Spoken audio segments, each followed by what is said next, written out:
Good morning.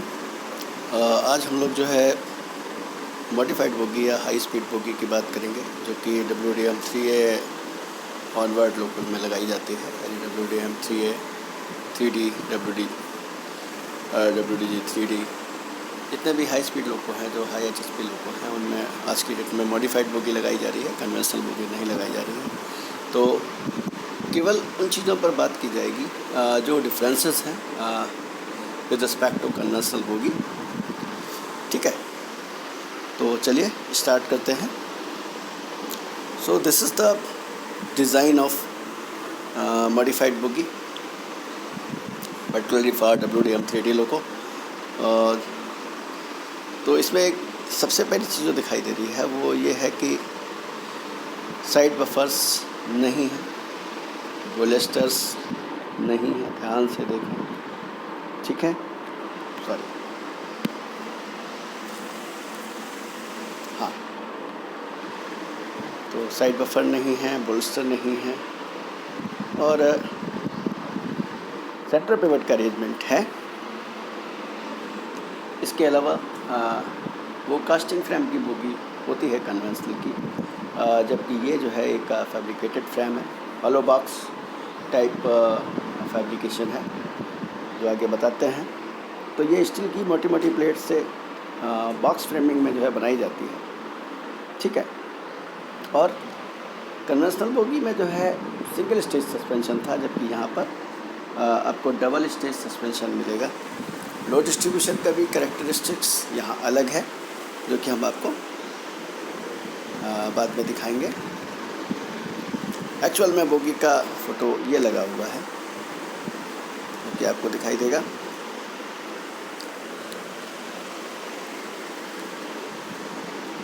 Now description of bogie. तो सबसे पहला जो लिखा हुआ है कि फैब्रिकेटेड बोगी प्रोवाइड की जाती है, ठीक है।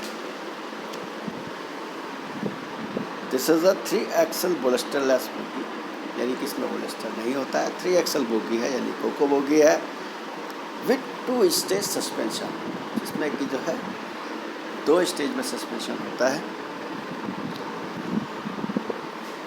प्राइमरी स्टेज पे जो सस्पेंशन होता है वो हेलिकल कॉइल स्प्रिंग होता है, जबकि सेकेंडरी स्टेज पे जो सस्पेंशन होता है that is the rubber compression spring, ठीक है ना। और साथ ही साथ floating type centre pivot arrangement. देखिए, एक्सल से लेकर के जो फ्रेम तक सस्पेंशन सिस्टम लगाया जाता है that is called primary suspension, और बोगी फ्रेम से लेकर के बोगी चेसिस के बीच में जो सस्पेंशन सिस्टम यूज़ किया जाता है that is called secondary suspension, ठीक है। आगे लिख रहा है the bogie frame shall be fabricated box type construction. Steel plate का जो ग्रेड है वो ये दिया हुआ है। जो मेन चीज़ है दैट इज़ वेट ट्रांसफ़र। तो लोगों का जो वेट ट्रांसफ़र है वो डायरेक्ट जो है उन 4 रबर कंप्रेशन स्प्रिंग पर होता है। इसमें सेंटर पिवट पर कोई भी वेट ट्रांसफ़र नहीं होता है। लोडिंग पैड भी नहीं है, ठीक है, लोड बेरर भी नहीं है, और सेंटर पिवट पे भी वेट ट्रांसफ़र नहीं हो रहा। तो जो 100% वेट आएगा, ट्रांसफ़र होगा, वो through this rubber compression spring ही होगा, ठीक है। Centre pivot does not take any vertical load, यानी कि कोई भी वेट ट्रांसफ़र नहीं होता है। सेंटर पिवट का यूज़ क्या होता है? ट्रैक्शन एंड ब्रेकिंग फोर्स के लिए इसका यूज़ होता है, यानी कि ये ट्रैक्शन और ब्रेकिंग फोर्स को ये एक्सेप्ट करता है और उसको नेगोशिएट करता है। तो सबसे खास बात है इसमें कि सारी ट्रैक्शन मोटर का नोज पोजीशन सेम साइड में होता है। इस बोगी फ्रेम में ये भी एक खासियत है कि जितनी ट्रैक्शन मोटर लगी हुई है उनका नोज पोजीशन सेम साइड में होता है, जबकि कन्वेंशनल बोगी में ऐसा नहीं है। एक मोटर का नोज पोजीशन जो है अपोजिट साइड रखा जाता है, ठीक है। नोज पैड वो पोर्ट पैड है जिस पे हमारी ट्रैक्शन मोटर जो है स्विवल करती है, झूलती है eight the time of bumping. ठीक है,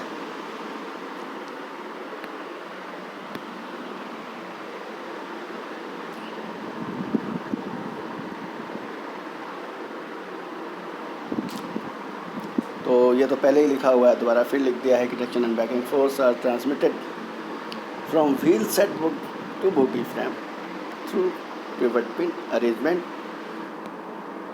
इसमें एक पिवट पिन लगी होती है जिसकी सहायता से हमारा ट्रैक्शन या ब्रेकिंग फोर्स व्हील सेट से जो है सीधा सीधा जो है हमारे बोगी फ्रेम को मिलता है। ठीक है, 4 वर्टिकल हाइड्रोलिक डैम्पर लगे हुए हैं प्राइमरी स्टेज पे असिस्ट करने के लिए हेलिकल कॉइल स्प्रिंग को, जिससे कि हमारी राइडिंग क्वालिटी बेटर स्मूथ हो।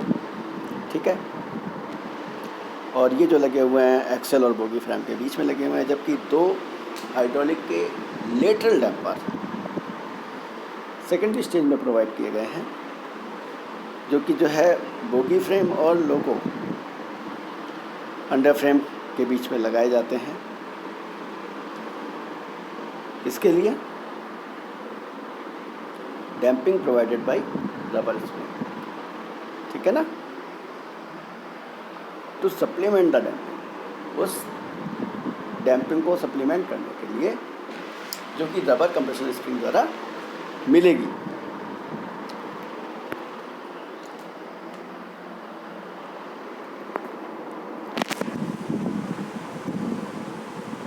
इसके अलावा सेफ्टी लिंक लगाए गए हैं, तो सेफ्टी लिंक कन्वेंशनल बोगी में भी थे, यहाँ भी हैं सेफ्टी लिंक। क्या करते हैं कि बोगी फ्रेम को लोकोमोटिव कार से डिटैच होने से रोकते हैं। ठीक है ना,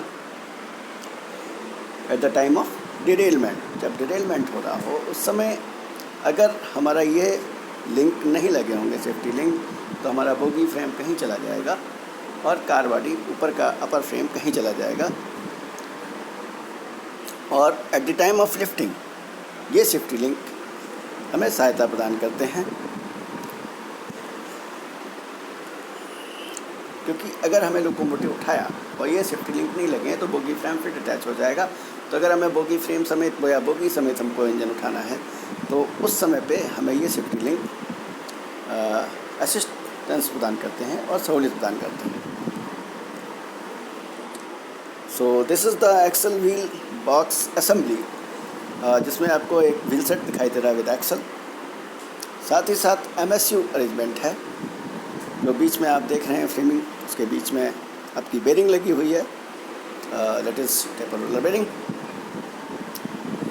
और इसको कहते हैं MSU। पहले ही बताया था, शायद आप अगर भूल गए हैं तो एक बार फिर बोल देता हूँ, मोटर सस्पेंशन यूनिट। साथ ही साथ डार्क ब्लू कलर से आपको एक जो है बुल गियर दिखाई दे रहा है। ठीक है, एक्सल व्हील प्रेसिंग, ये डाटा आपको जब आप वर्कशॉप में अगर व्हील शॉप में काम करने जाएंगे तो आपको ये डाटा यूज़ होंगे कि माउंटिंग प्रेशर ऑफ व्हील आपका कितने टन होना चाहिए, माउंटिंग प्रेशर ऑफ गियर आपका 80 to 95 टन होना चाहिए, जबकि mounting pressure of axle collar 8 से 10 होना चाहिए। सबसे खास बात यह है कि ड्यूरिंग माउंटिंग हमारा जो प्रेशर राइज है वो यूनिफॉर्म रहना चाहिए। ठीक है ना, प्रेशर का जो बढ़ना है वो यूनिफॉर्मिटी के साथ क्या आना चाहिए, बहुत ही ग्रेजुअल होना चाहिए। ये नहीं कि एकदम से बढ़ा दिया जाए और उससे जो है फिटिंग डैमेज हो जाएगी और प्रॉपर फिटमेंट नहीं मिलेगा।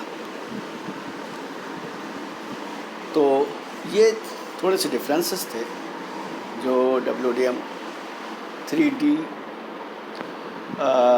या WDG 3A लोगों में मिले, यानी कि high speed high adaptation bogie या मॉडिफाइड बोगी जिनका नाम दिया गया है। अब हम बात करते हैं सस्पेंशन ऑफ GM लोकोमोटिव, यानी कि जो लोग को अभी नहीं पढ़ाया गया है उसकी बोगी के बारे में बता रहे हैं। तो बोगी के बारे में तो बात कर ही सकते हैं। So this is GT46 Mac, यानी कि WD-4 की बोगी है, यानी वो इंजन जो 2 स्ट्रोक इंजन है, वो इंजन जो 4000 हार्स पावर का इंजन है, वो इंजन जो आपको अभी नहीं मिलेगा। यू मस्ट नोट इट, ये बोगी और ये इंजन आपको मेंटेनेंस करने के लिए अभी नहीं मिलनी है, क्योंकि ये इंजन इस तरह डिज़ाइन किया गया है कि ये इंजन शेड, लाइन और वापस रिबिल्डिंग शॉप, इसके ये शेड्यूल्स हैं। बहुत ही अपग्रेडेड इंजन है, लेकिन फिर भी चलिए जानकारी के लिए बता देता हूँ। इसमें जो बोगी लगती है वो HTSC बोगी होती है, जिसके बारे में बात करेंगे। ध्यान से देखें।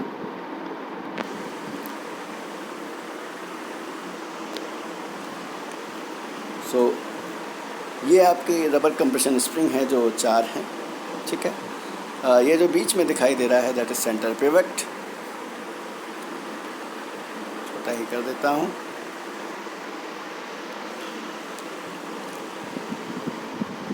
सस्पेंशन रोलर जिसको बोला हुआ है वही MSU टाइप है वो, ठीक है। साइड पर ट्रैक्शन रॉड दिख रही है। ये डैम्पर्स लगे हुए हैं पर एक्सल, ठीक है। और this is the actual design, ठीक है ना। ये एक प्रोटोटाइप मॉडल है जो आपको दिखाया जा रहा है। And this is the plan and this is the elevation, ठीक है। साइड व्यू जिसको बोल सकते हैं, top view and side view. तो ये केवल फ्रेम और एक्सल दिखाए गए हैं, इसमें अभी मोटर नहीं लगी है, जबकि ये साइड से आपका साइड व्यू दिखाया गया है।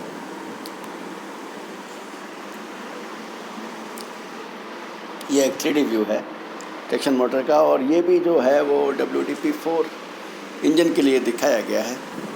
एक्चुअली जब शुरुआत में इंजन आए थे तो WDP4 इंजन जो है BO1-1BO बोगी फॉर्म में आया था, जो कि हमने AAR का क्लासिफिकेशन में कल आपसे कल बात की थी।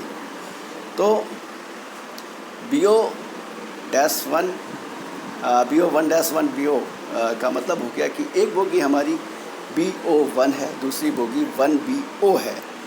यानी कि पहली 2 एक्सल पे इंडिविजुअल मोटरें हैं, जबकि तीसरी बोगी 1 है। 1 का मतलब है कि इंडिपेंडेंट एक्सल है, जिस पे कोई ड्राइविंग फैसिलिटी नहीं है, यानी कि उस पर मोटर नहीं है। तो ये वही बोगी दिखाई दे रही है, ठीक है। लेकिन ये बाद में सक्सेस नहीं हुआ 4000 हार्स पावर के अगेंस्ट, और हमको वापस कोको बोगी में इनको कन्वर्ट करना पड़ा।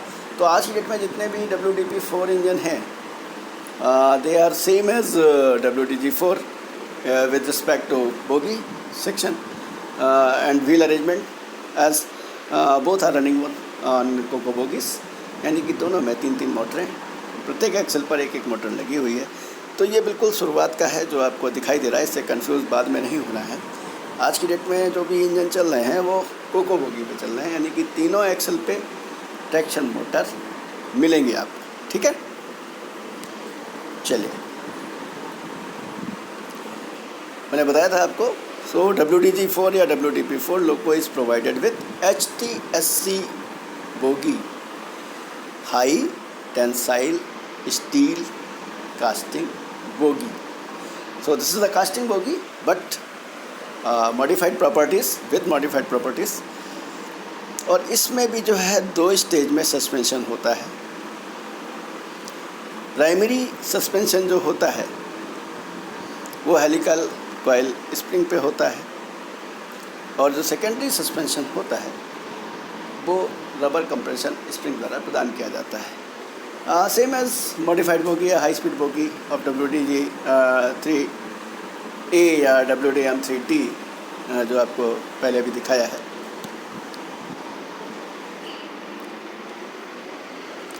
इसमें जो वेट ट्रांसफ़र होता है वो 100% with the help of rubber compression spring होता है, सेम एज मॉडिफाइड बोगी, ठीक है।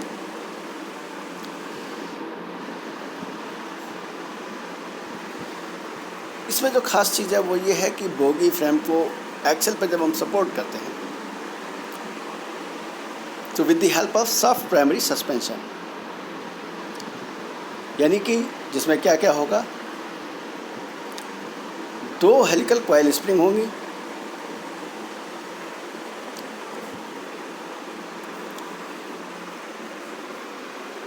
जो कि जो है बेटर राइड क्वालिटी को प्रेफरेंस देंगे। ठीक है ना। दोनों साइड में एक एक स्प्रिंग होंगी। आप दोबारा पीछे जाके देखिएगा। और ये क्या करती हैं कि व्हील सेट पे जो लोड होता है उसको बैलेंस करते हैं।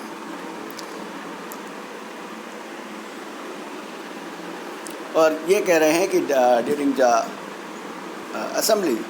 असेंबली के दौरान तमाम तरह की सिम्स का प्रयोग किया जाता है इस बैलेंसिंग के लिए।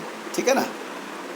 क्योंकि ये जो स्प्रिंग लगती हैं उसके नीचे रबर कंप्रेशन सीट पड़ती है और उस सीट के नीचे, क्योंकि अगर एक स्प्रिंग पे लोड ज़्यादा है और एक पे कम है तो ये अनबैलेंस हो जाएगा। तो ये बराबर बैलेंस किया जाता है।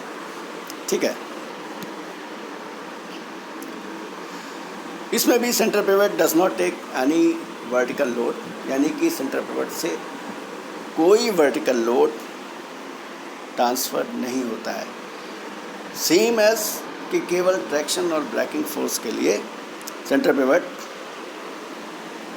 काम आता है। ठीक है। इसमें भी मॉडिफाइड बोगी की तरह सारी ट्रैक्शन मोटर के नोज पोजीशन एक ही साइड में, सेम साइड में रखे जाते हैं with in the bogie frame. Bogie frame के अंदर तो होना ही होना है, नहीं तो नोज पैड पे ही मोटर को ठिकना है। लेकिन उनका ओरिएंटेशन सेम साइड होता है जैसा कि आपका मॉडिफाइड बोगी में होता है।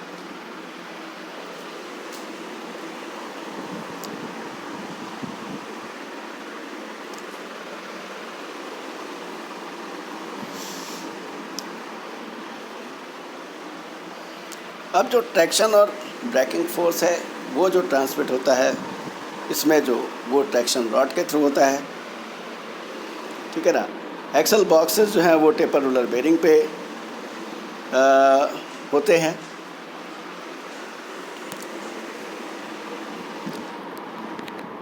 इसके अलावा 6 वर्टिकल हाइड्रोलिक डैम्पर, यानी कि प्रत्येक एक्सल बॉक्स पे, एक बोगी में 6 एक्सल बॉक्स हुए। अगर 3 एक्सल लगी हुई हैं तो 6 एक्सल बॉक्स हुए।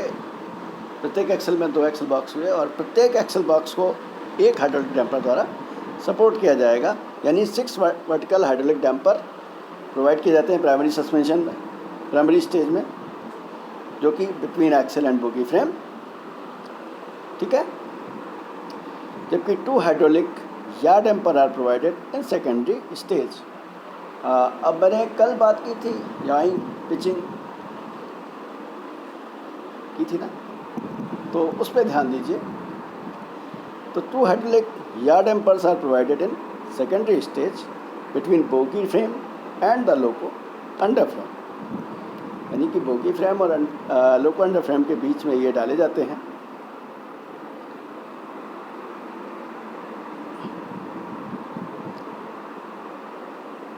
For damping provided by the rubber spring. तो ये रबर स्प्रिंग से जो डैम्पिंग होती है उसको सपोर्ट करने के लिए डाले जाते हैं। The yaw dampers are oriented in such a way that they provide damping both in lateral and yaw modes. अब ये सबसे खास चीज़ इसमें एक्चुअली ये जो है पर्टिकुलर एक एंगल पे लगाए गए हैं। जब आप ध्यान से देखेंगे तो ये लॉन्गिट्यूडनल एंड लेटरल दोनों मूवमेंट में जो आपके वाइब्रेशन डेवलप हो रहे हैं ड्यू टू सस्पेंशन सिस्टम, क्योंकि रबर कंप्रेशन स्प्रिंग बेशक रिजिड है लेकिन जिस समय बम्पिंग होती है तो वो दबती है। दूसरी बात, जिस समय हमारा लोको कर्व से नेगोशिएट करता है, यानी मुड़ती हुई लाइन पे चलता है, तो उस समय भी चूँकि weight transfer through this rigid part यानी रबर कंप्रेशन स्प्रिंग, तो नेचुरल है कि वहाँ पर भी ये डैम्पिंग क्रिएट होती है और लेटरल मूवमेंट मिलता है जिसको कि वो रबर कंप्रेशन स्प्रिंग नेगोशिएट करती है। तो दो तरह के ऑसिलेशन होते हैं जिनको कि डैम्प करने की आवश्यकता है, जिसके लिए ये या डैम्पर लगाए गए हैं। अब समझ में आया। तो ये या डैम्पर जो है लेटरल और लॉन्गिट्यूडनल दोनों तरह के मोड में जो भी डैम्पिंग सिचुएशंस हैं उनको मिनिमाइज़ करता है और जल्दी ऑसिलेशन को ख़त्म करता है। ओके। सेफ्टी लैंक इसमें भी लगे हुए हैं जो कि सेपरेशन से बचाते हैं बोगी फ्रेम को लोकोमोटिव कार बॉडी से at the time of derailment, ठीक है ना, और at the time of lifting. इसके साइलेंट फीचर क्या है? High stress cast bogie frame, ठीक है, high strength cast body frame, यानी इसकी स्ट्रेंथ बहुत ज़्यादा है। दूसरा 2 स्टेज सस्पेंशन दिया हुआ है।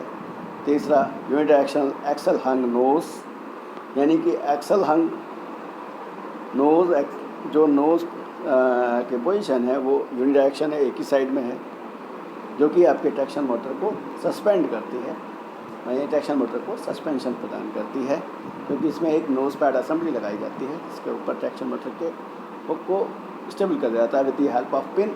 और जब भी बम्पिंग आती है तो हमारी ट्रैक्शन मोटर वर्टिकल पोजीशन में स्विवल करती है और उसको जर्क नहीं मिलते, जिससे कि ट्रैक्शन मोटर सेफ रहती है, ठीक है। Traction and braking force through traction link. सबसे खास बात, शेड्यूल रिक्वायर्ड आफ्टर 6 ईयर्स, जो इसकी सबसे खासियत है दैट इज़ इसमें जो मेंटेनेंस शेड्यूल है वो 6 साल से पहले आवश्यक नहीं है, या 14 लाख किलोमीटर के बाद ही ज़रूरी है, या at the time of required preventive maintenance, ठीक है ना, या एट आफ्टर फेलियर।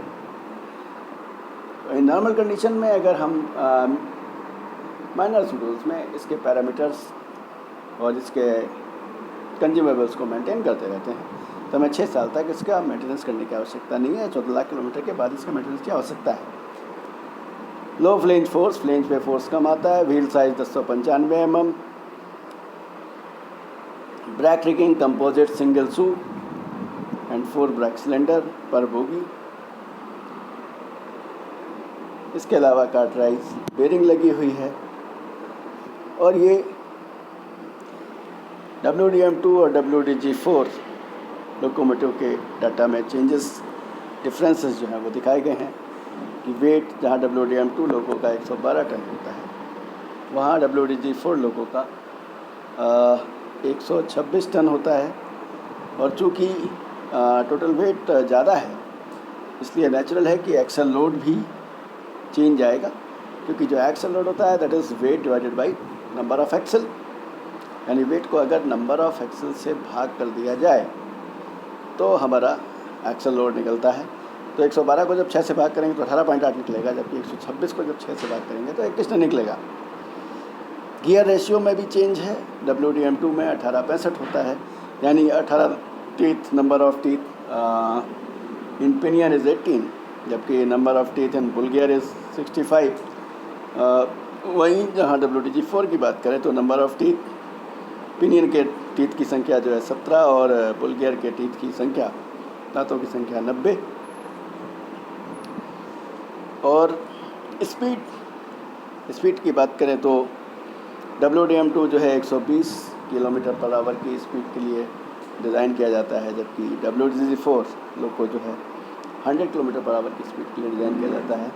देखिए, इंजन की कैपेसिटी सेम ही है, केवल हम गियर रेशियो चेंज करके स्पीड लिमिट, ट्रैक्टिव फोर्स इसको चेंज करते हैं।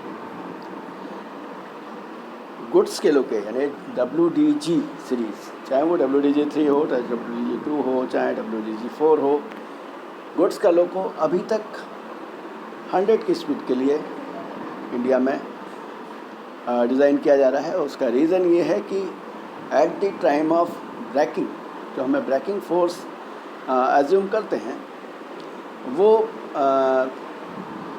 आपका Newton law, second law of motion होता है।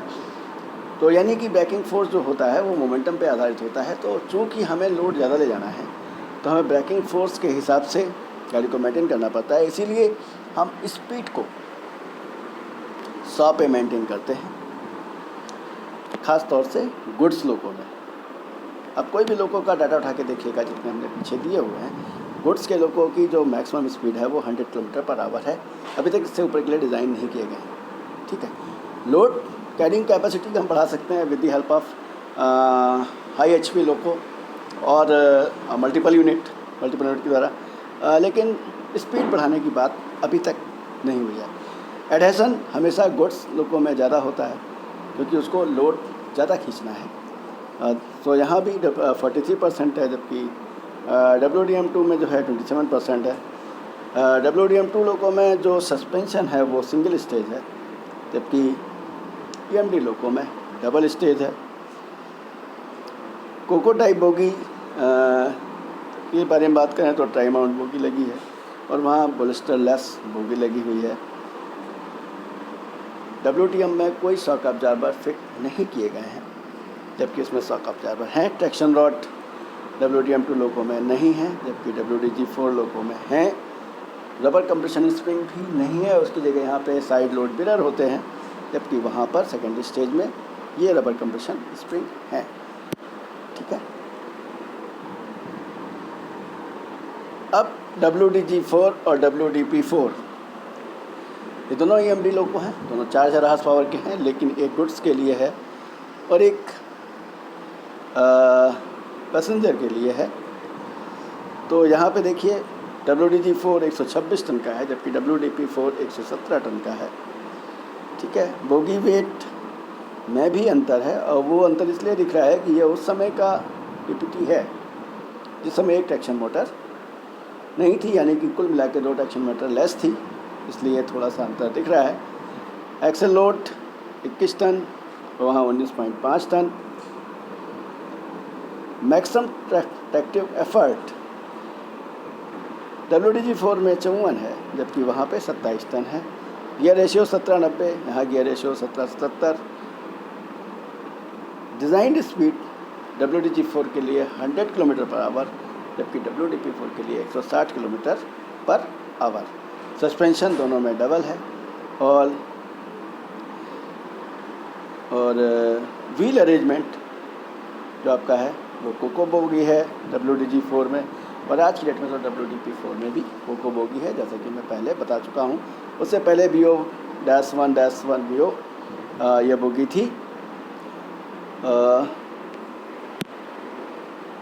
सो this is the wheel set for GM locomotive. ठीक है, यहाँ बहुत ही क्लियर कट दिखाई दे रहा है। तो आपका cut section of axle box, उसके बाद कट सेक्शन ऑफ आपका व्हील, उसके बाद आपका पुल गियर है, उसके बाद आपका सस्पेंशन बेरिंग है, that is called motor suspension unit. ठीक है, तो एक साइड आपका पूरा कट लगा हुआ और दूसरी साइड आपका फुल है। ये है मेन पार्ट ऑफ बेरिंग, जो कार्ट्राइज बेरिंग है आपकी एक्सल बॉक्स में। क्योंकि आपको इसका मेंटेनेंस नहीं करना है, लेकिन हाँ, visual inspection of roller bearing आपका WDM2 लोगों जो आपका 2 एंड 3 सीरीज़ के लोगों हैं उनमें भी होता है, बस बेरिंग का थोड़ा सा चेंजेस है। तो जिस समय हम इंस्पेक्शन करते हैं डिसमेंटल करने के बाद, तो साइन ऑफ ओवर हीटिंग देखते हैं। लुब्रिकेंट लीकेज का आपके POH में कोई मतलब नहीं है, ये रनिंग साइड का केस है कि अगर रनिंग में अगर कोई लीकेज मिलता है तो इन दैट केस हमको डिसीजन लेना पड़ता है। ब्रोकन, लूज और मिसिंग पार्ट, चूँकि हम पूरी बेरिंग खोल के निकाल देते हैं और फिर सारा कुछ चेक करने के बाद रीअसेंबल करते हैं, इसलिए ब्रोकन पार्ट का रह जाना यहाँ संभव ही नहीं है। लूज और डिफेक्टिव सील तो यहाँ मस्ट चेंज आइटम है कि हम सील को मस्ट चेंज करते हैं। Cracked and broken cups, and cups, adapters. ठीक है, इसके अलावा नॉर्मल ऑपरेटिंग कंडीशन में running temperature should be approximately 56 degree centigrade. तो ये जो भी बताया है वो रनिंग के पैरामीटर हैं, वर्कशॉप के लिए ये लागू नहीं होते हैं। वर्कशॉप में पूरा एक्सल बॉक्स एक बार खोला जाएगा और रीअसेंबल करने से पहले प्रत्येक पार्ट को चेक किया जाएगा। इसके अलावा जितने भी मस्ट चेंज आइटम हैं, खासतौर से गैसकेट, सील्स, वो 100% चेंज की जाती हैं during POH। Okay, so this is all about bogie. ये बोगी के बारे में इतनी जानकारी आपके लिए पर्याप्त है। फिर भी कोई दिक्कत हो तो आप हमसे बात कर सकते हैं, और सोमवार से जो है हम WDG4 यानी कि GT46 Mac and pack engine के बारे में आपको जानकारी देना शुरू करेंगे। WDM2 लोकोमोटिव में एंड WDM3 लोकोमोटिव में अब आपकी जो भी क्वेरीज़ आनी हैं वो क्वेरीज़ आप तैयार करना शुरू कर दें, क्योंकि जहाँ तक मैं सारा दे चुका हूँ। हाँ, एक बार भी जो है लोड बॉक्स पे एक ज़रूर मैं छोटा सा वीडियो डालूँगा जो अभी शायद मैंने नहीं डाला है, और लोड बॉक्स पे एक PPT भी आपको भेजूँगा। उसके बाद हम WDG4 WDP4 पे करेंगे, क्योंकि लोड बॉक्स के बारे में आपको जानना बहुत आवश्यक है कि लोड बॉक्स का मतलब लोड टेस्टिंग।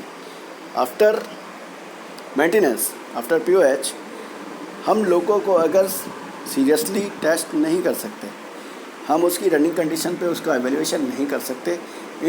मतलब रनिंग कंडीशन को एज्यूम करते हैं हम स्टेशनरी कंडीशन में, और उसको एवेल्यूएट करते हैं कि हमारे इंजन में जो हमने किया है वो एक्चुअल वो परफॉर्म कर पाता है कि नहीं। तो इसको कहते हैं लोड टेस्ट। तो लोड टेस्ट के हमने आपको PDF तो भेजे थे, लेकिन जहाँ तक मैंने आपको वीडियो नहीं दिया है और डिस्कस नहीं किया है, तो अगर हो सकेगा तो या तो जूम पे लूँगा या वीडियो ही भेजूँगा। और आपकी क्वेरीज़ का जरूर मुझे इंतज़ार है। इसके अलावा कल से मैं देख रहा हूँ कि बहुत से लोगों के बहुत सारे मैसेज आ रहे हैं जब से मैंने वो 44 आदमियों को ट्रांसफ़र का PDF डाला है। तो ये 1 तारीख से बात हो रही है आप लोगों से कि आप लोगों को अपने अपने घरों से वापस लखनऊ पहुंचना है। आपके लिए कभी भी आदेश आ सकते हैं कि आपको लाइन ट्रेनिंग पे जाना है। दूसरी चीज़, आप लोगों के बीच में बहुत ही मतभेद हैं। 5 आदमी 7 आदमी पहले होशियार बन करके आगे निकल जाते हैं, वहाँ ज्वाइन कर लेते हैं, फिर वहाँ जाके कहते हैं कि साहब हम 5 आदमी ही पागल हैं क्या। और उस केस में ये होता है कि वहाँ से एक लिस्ट थमाई जाती है कि अब इन आदमियों को भी भेजिए, क्योंकि अगर ये 5 आए हैं तो वो भी आएंगे। तो नेचुरल है कि आप लोग जब भी ज़्यादा होशियारी दिखाएंगे तो ये दिक्कतें आनी हैं, और उसके लिए तैयार भी रहना है। अब कोई मतलब उसमें ऑप्शन ही नहीं बचा है। These are the orders that you have to join loco workshop on 15th Monday for practical training under SSC DMO। तो ये आपको ध्यान रखना है। अब इसमें कोई ऑप्शन नहीं बचा है कि ये 44 आदमी जिनका मैंने PDF डाला है उनको अब जाके DMO सेक्शन में ज्वाइन करना ही है। और हो सकता है इसके सीक्वेंस में अभी कुछ और ऑर्डर्स आ जाएं कुछ और लोगों के लिए, तो जैसे जैसे ऑर्डर आते जाएंगे वैसे वैसे जाना। दूसरी बात, आप ये बिल्कुल दिमाग से निकाल दें कि हम ट्रेनीज़ हैं, हमको ज़्यादा प्रिविलेज मिलेगा।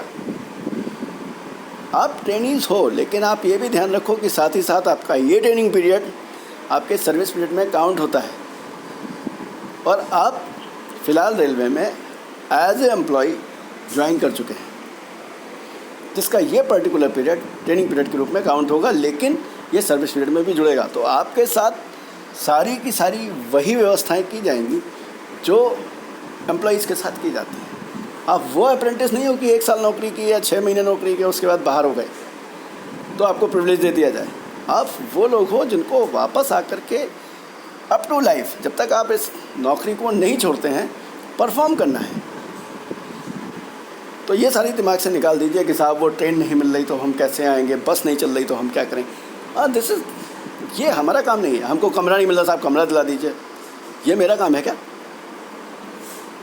आप 300 लोग हो, कुल मिलाकर के हमारे पास 450 लोग हैं, तो हमारे पास यही एक काम बचा है कि हम आपको कमरा दिलाएंगे, हम आपके लिए बस अरेंजमेंट करेंगे, हम आपको गाड़ी पर बिठा के लाएंगे। Is it possible for me. तो इस तरह की बातें आप लोग ना करें प्लीज़, समझदार बने। जब हम आपको इंस्ट्रक्शन देते हैं तो कोशिश किया करें उसके आधार पर चलने की, और जिसके पास कोई ऑप्शन नहीं है फिर जो रास्ता निकलेगा वो किया जाएगा। अगर एब्सेंट लगनी होगी तो एब्सेंट लगेगी, पेमेंट करनी होगी तो पेमेंट कटेगी, छुट्टियां दी जानी होगी छुट्टियां दी जाएंगी। अगर ये एक्सेप्ट होगा कि आपको ऑनलाइन क्लास में चलाया जा सकता है तो वो भी किया जा सकता होगा। लेकिन अभी फ़िलहाल ये मान के चलिए कि ये 44 आदमी जिनके लिए मैंने ये PDF दिया हुआ है वो उनको 15 तारीख से ज्वाइन करना है। ओके, सो ओके, मैं समाप्त करता हूँ, और आपकी क्वेरीज़ अगर कुछ हैं तो उसके बारे में हमसे ज़रूर बात करेंगे। Thank you.